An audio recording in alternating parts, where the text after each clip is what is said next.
side of the map. Fighting from Russia in the red color, the Zerg player from CSO Esports. It is YoungYakov.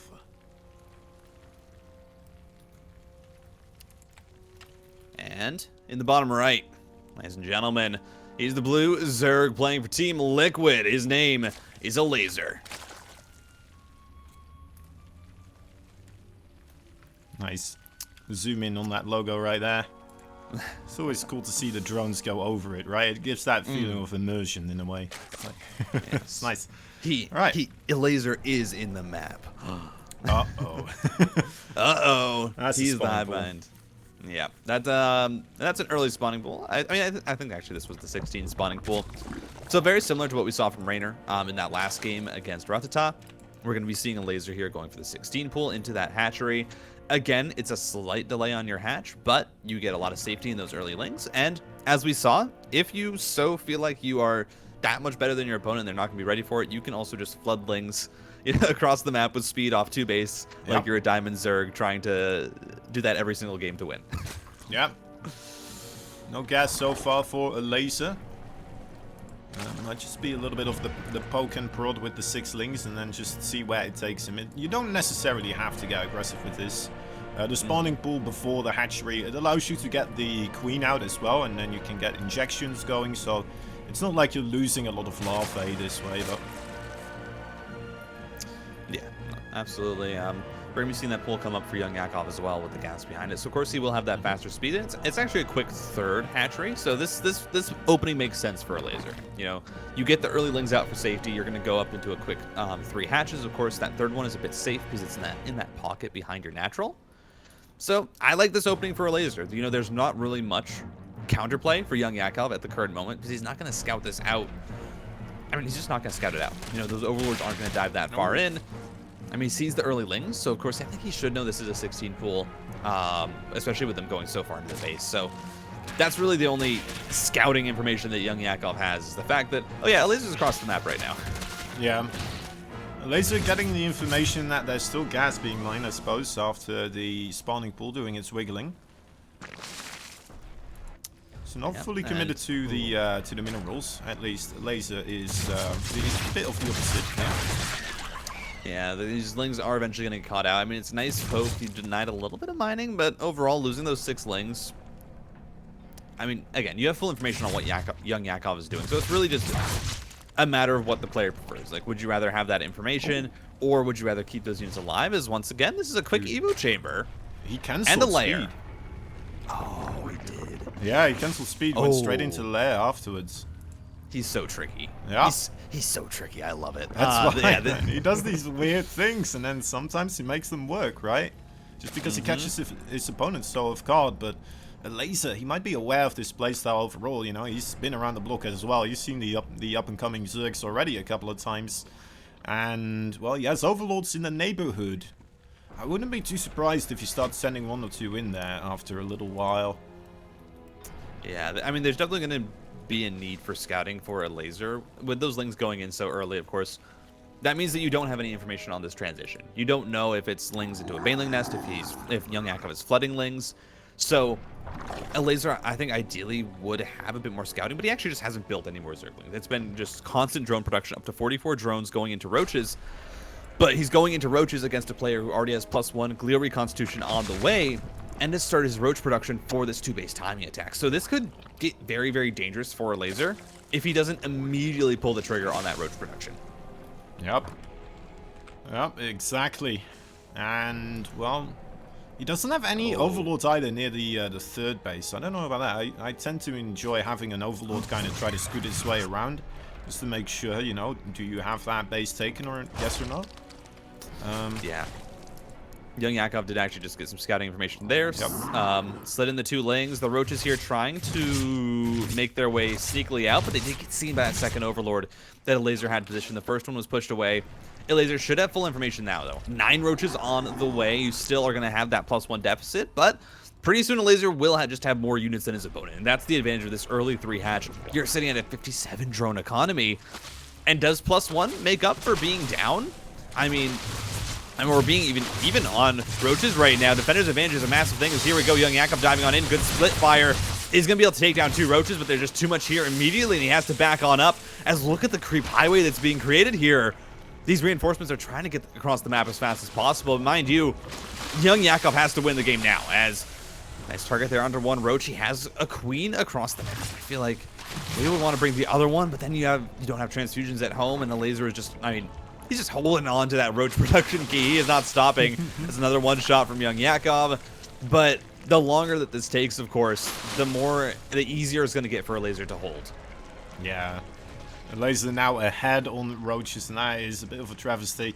Of course, YoungYakov still has the roach speed, which is great because you can, you know, pick and choose your engagements, but there's really only 1 engagement he can choose from right now that Elazer is offering him. Unless if he gets himself a Nidus network or something like that, there's not much going to budge here.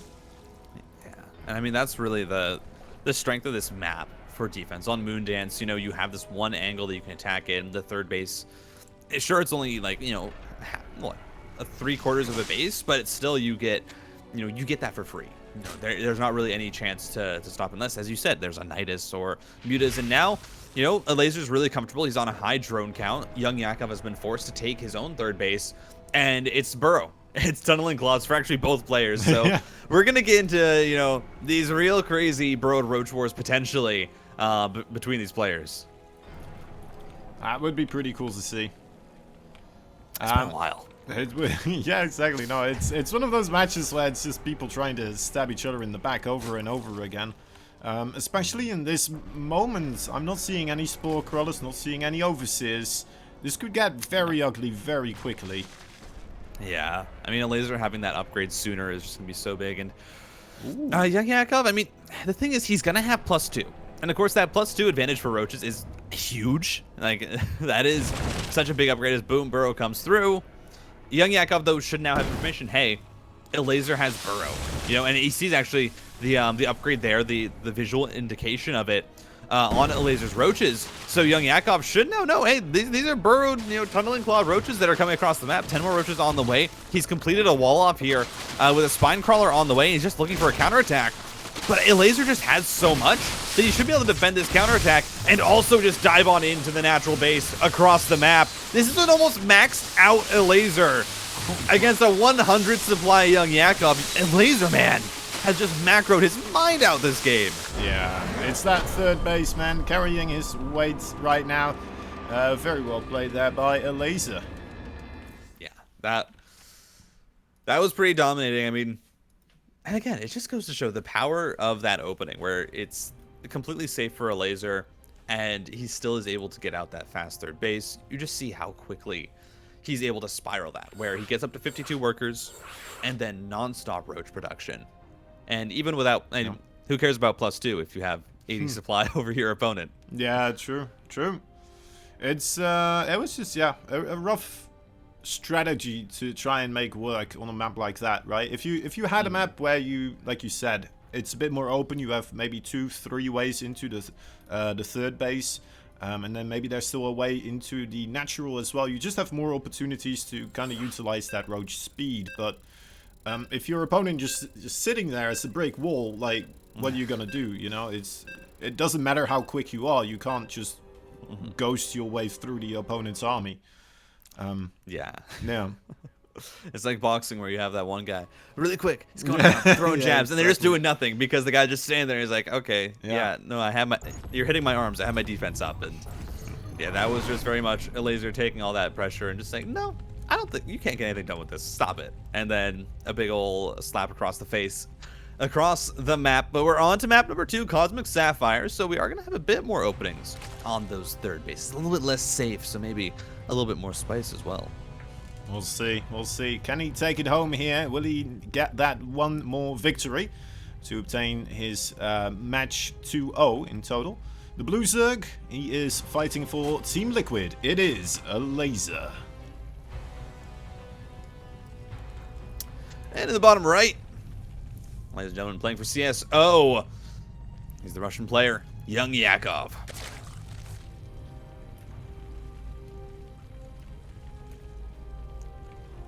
So is it like a preference the teams can pick to decide whether they want their logo above the base or below their base? Is that... Oh. You know about this? I do not How know does about work? this. I'm not sure. I mean, I feel like, I don't know. I feel like, you know, above is pretty good, Yeah. but below as well, you know, Yeah, it just it's depends on pretty the nice. spawn, really. Yeah, because we in the previous map, actually I'm not sure. No, I think it's just always below and above. I guess it's. I'm gonna keep my eye out on this. I don't know why this intrigues me so much all of a sudden. Just caught my eye. I don't know. Yes. All right. It's very intriguing. It is, isn't it? Like what makes this work? Because we now they're not on top of the drones. This is why I'm so worried about it, right? Yeah. Yeah. All right. There's not much in this game happening. Don't worry about it. Don't worry about it, Titan. They're doing the regular YoungYakov. things. Yeah, I mean, it's gas for both players, spawning for both players. This is what you expect. So, you know, we can sit back and relax for once. Obviously, Cosmic Sapphire, I mean, as I said in the Rainer versus Ratata series, it should be a map that is more inclined to go to the mid game because it does just have such a long rush distance, and the actual angles that you can try and attack that third base if you take the one that is kind of directly up or down from the, or not up and down, but diagonal from the natural or from the main bases of each player. They're not the best. There's a choke point there. It's really awkward to get into. There are two angles, but the defense is still fairly easy for the Zerg, especially if it's Roach versus Roach battles. In Zergling versus Zergling, it gets a bit, of course, more dependent on the micro, but I mean, both players taking a third base, so this is going to be just about as standard as a ZVZ opening as you get, even with the toolings coming across the map, and they're like, all right, I'm going to chew on this hatchery a little bit. Yeah, the Mighty Queen already waddling over. Will be trying her best to remedy this situation. I guess the same thing is occurring on the other side. Elazer's Queen not as worried about it. We can see that Queen is just a bit more experienced, right? She's like, well, I know this always happens. Don't worry about it. Just let it happen. YoungYakov's still a bit new to the scene, and he's like, oh no! Oh no, we need to do something. Yeah, so YoungYakov loses a Ling there. Not exactly the best, but both players are going to flood these Lings now as Baneling nests are coming up. YoungYakov does also opt to throw down the Roach Warren at the same time, so while we are going to see this Ling Bane scrimmage, you will have that transition available for YoungYakov. He's going to be getting that option up, but that does mean you have to be careful. Hey, you know, if Elazer decides to continue flooding Lings, you are going to have a disadvantage in that Ling count, just because you throw down 150 minerals worth of an additional building that's not going to be immediately useful as that Baneling gets detonated, but reinforcements come through in time, and Elazer is just going to have to back on up, bringing his own Banelings over now, though. And there's a lot more available here for Elazer. YoungYakov, this third base is under a massive amount of threat as those Baneling connections. Oh! That was disturbing. That was quite disturbing to see. I think his base is going to go down.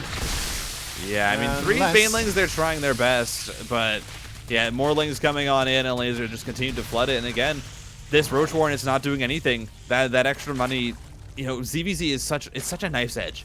You need to allocate your resources so preciously, especially in these early game scrimmages.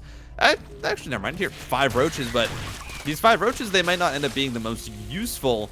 Of course, with the Baneling zoning out the Zerglings, you know, they're allowed to fire for a bit longer, but it's still a scary position for YoungYakov because now, I mean, he's really all in. He's not throwing down an additional third base, and now the Banelings are gone. The Roaches are just going to get dived on, and Elazer, he's just looking to end the game here as more Banelings coming on in. Elazer backs up just in time, takes what he wants, and gets away, and this is just looking like it is going to be a very swift defeat unless, I mean, there's some miracle Baneling connection here.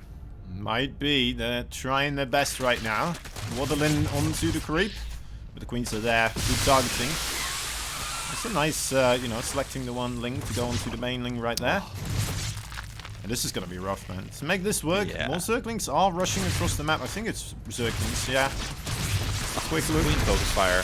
Oh my god. Just a laser, man. What? Focus Fires down the Banelings.